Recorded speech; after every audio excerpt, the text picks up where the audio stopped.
Hey, what's up, guys? I'm here with you today. A crazy replay with Infernobles versus Dinos, aka Dino DNA. I mean, we all already know Dino DNA is always be drawing hand traps. It don't matter they going first or second. They always got the hand trap to back up all their crazy shenanigans with Extrav, Oviraptor, Miscellaneosaurus, Lost World, the whole Trinity, as people would call it.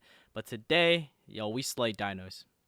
We clapped them actually, and I'm gonna show you some of like the big brain plays you can do in Infernobles, and hopefully this inspires you guys to like get creative with the deck. I think Infernoble is one of the decks you can get really creative with your line of plays to play through as many interruptions as possible, and sequencing them properly is integral to just playing through playing through hand traps in a format where everyone is playing so many, man, like 9 to 15 I've seen. Some people play 18.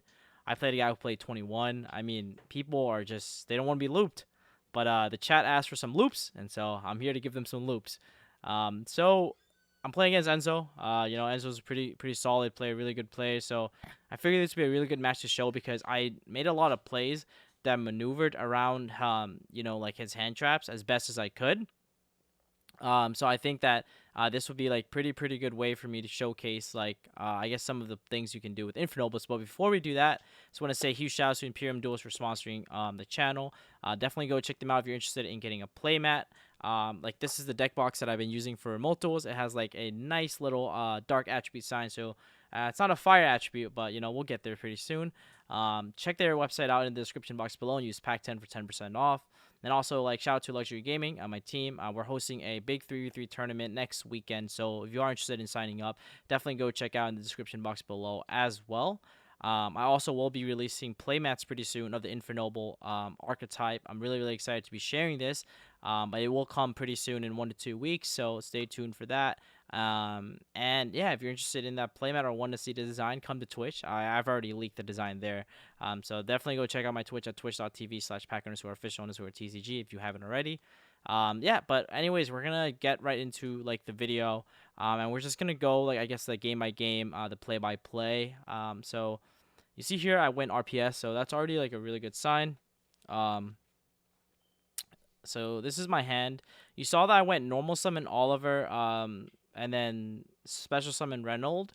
In hindsight, I could have went effective Oliver, pitch DDR, summon Reynold, effect, add back the DDR. But the reason why I don't do this and I basically give up my normal summon is because I want to keep as many cards as hidden as possible to my opponent. I mean, look at his hand. Jesus. He has an imperm, so the way we play through the imperm here is essentially even if he so he didn't imperm the first effect, which is really good. That was a misclick. I didn't mean to add Oliver. I meant to add Red Lair.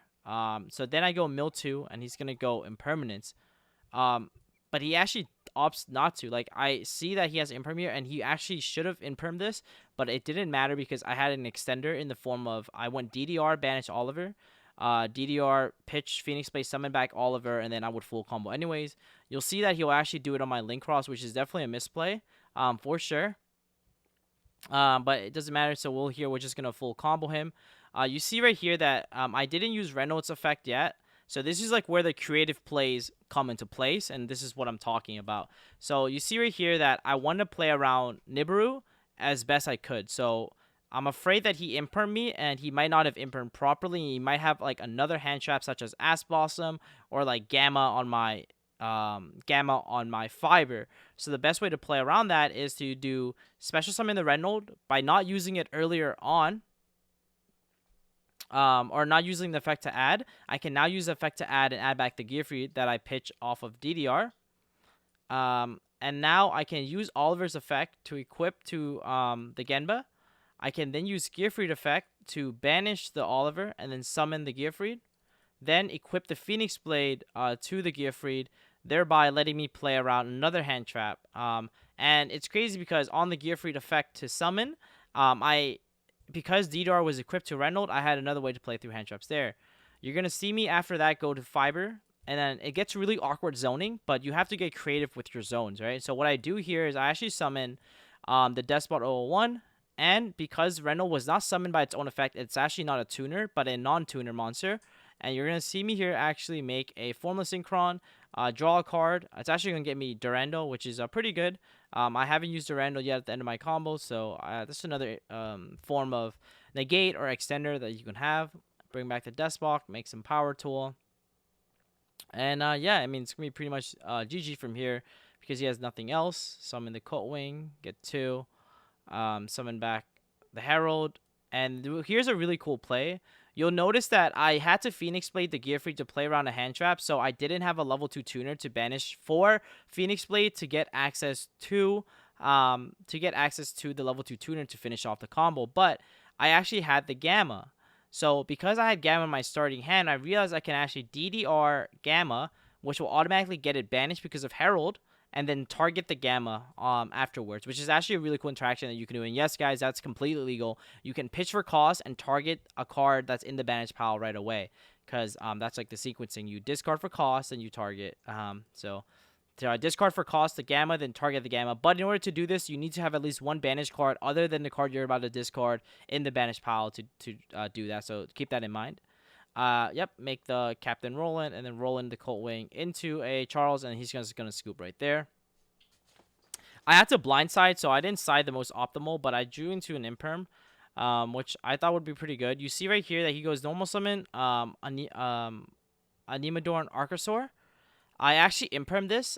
This was a really good bait on his end because I now look at his hand, I realized he didn't really have anything else.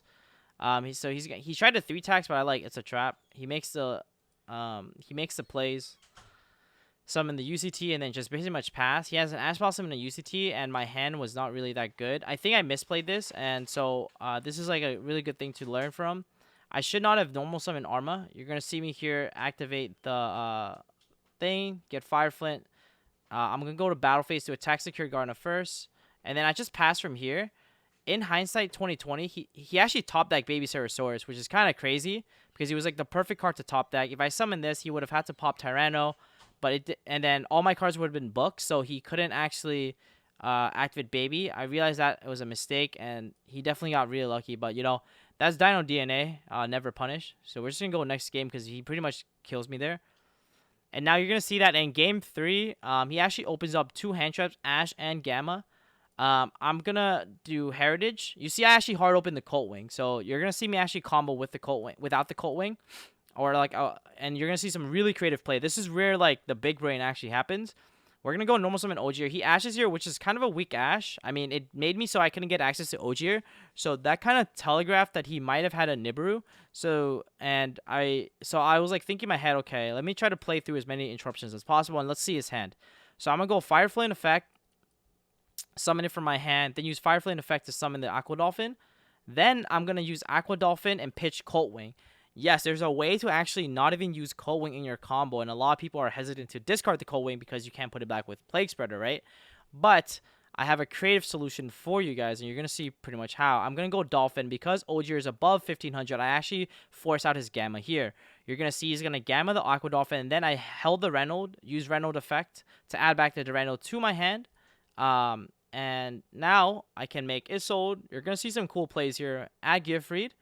And then a lot of people won't expect this, but I actually went Mill 4. And this is because I thought in my head that there's no way he can also have a Nibiru on top of this. But if he got it, he got it. And so I had to this is I can play through the 2 hand traps, but not anything else. But we're going to have to get creative here. We're going to go Link Cross effect, summon 2 tokens. Summon the Plague Spreader. We make the Fiber here. Use Fiber effect to draw 1. There's a lot of broken cards in our deck to draw 1 off of, so Forma is really good here. And you see that we actually get the DDR. We're then going to use Metal Marcher's effect and bring back the Formless Synchron, and then make Power Tool with Metal Marcher and Armageddon Knight. The reason why we do this is because we're going to try to dig for an equip here. Doesn't matter which one we get, really. And then from here, because Power Tool is a machine, we can actually make Auroradon here. So that's another cool play that we can do. That not a lot of people. This is the non-standard combo that I'm trying to show you guys, because I think the problem with the way that people play right now is that it's very standard. People know basic combos, they know how to memorize, but the problem is, how do you play out of tricky situations and make plays accordingly? You're gonna see here that I actually make Roland, make Omega, and then I make Charles. And then here's the really, really cool play. I use Omega effect to shuffle back my own Cult Wing. Who saw that line of play? Who here saw that line of play to use Omega to shuffle back your own Cult Wing that you discarded off of Dolphin? This is how many steps that I was thinking ahead of. Like, I was thinking like 30 steps ahead, depending on what he had. And that's like the type of like things that you need to do in order to play through as much disruption as possible. And that's why I'm saying Inferno was a very big brain deck, and it rewards you for playing really, really well. At the same time, if you play very, very poorly, you get punished accordingly, and you get punished really, really bad. We're going to go a Phoenix Blade here at DDR, and we're going to use Aurora's effect to Tribute 2, summon the Cult Wing now, trigger Cult Wing, summon the Despot. From here, we're going to activate, we're going to use DDR, use Phoenix Blade to banish the Roland, then use Roland plus a level 3 token to make, yes, Borderless Savage. So, you see me here end on Charles Savage Herald, man, through 2 negates, and that's quote-unquote full combo. Which is like, I think definitely like the biggest nuts for sure. So, yeah, I'm really, really happy about this. I think this is like a really, really cool way to showcase why it's so important to big brain these decks. And yeah, I mean, he pretty much loses from here. Pretty much I'm just gonna smoke grenade him. I'm gonna basically hit his extravagance. He can't use the miss under thing. He chopped deck Ash, and he has Overraptor, so he can't just play anything. And pretty much scoops there. And yeah, guys, I hope you guys enjoyed that like high level DB gameplay review, and just to like showcase you some of the combos. I'm also playing in the Comic-Con event this weekend, so if you guys are interested in seeing the deck profile that I've played this past weekend, definitely go check out my Twitch at twitch.tv/pack_official_TG, and also check out my Twitch. And check out my Twitch. Yeah, that's where I post a lot of my deck profiles early, or I show people on stream early prior to releasing videos, just to show a little bit of support about, you know, like getting to interact with me. But yeah, thank you guys. You also see like there's a loop counter right here. Well, yeah, that's also for the stream. This is like the stream setup. So if you guys like this, definitely come check me out. And as always, guys, thank you so much. Please don't forget to comment, like, and subscribe. And yeah, thank you so much, guys. I'll see you in the next one. Peace.